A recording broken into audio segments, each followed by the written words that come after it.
सीमा को हमेशा लगता था कि उसकी बहू रिद्धि के चेहरे पर उदासी छाई रहती है। घर में किसी चीज की कमी नहीं थी, सुविधाएं थीं, प्यार करने वाले लोग थे, फिर भी रिद्धि अक्सर चुप सी रहती, मुस्कुराने की कोशिश करती पर आंखों में एक खालीपन साफ झलकता। सीमा जी कई बार उससे पूछना चाहती, पर बहू का दिल न दुखे, इस डर से चुप रह जाती। असल में रिद्धि अपनी माँ को बहुत याद करती थी।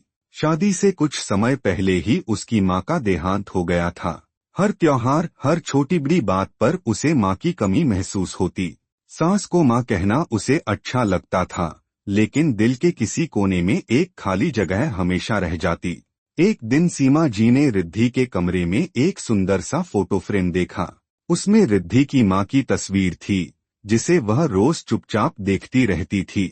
उसी दिन सीमा जी ने एक निर्णय लिया। कुछ दिनों बाद उन्होंने रिद्धि को एक नया फोटो फ्रेम दिया, उसकी माँ की तस्वीर के साथ, जिस पर लिखा था, हमेशा हमारे साथ। फ्रेम देखते ही रिद्धि की आंखों से आंसू बह निकले।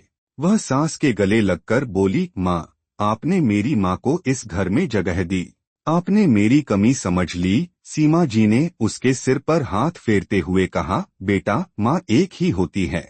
अगर तुम्हारी मुस्कान में उनकी याद जिंदा रहे तो मुझे उससे बड़ी खुशी और क्या होगी। उस दिन के बाद रिद्धि की उदासी धीरे धीरे गायब हो गई।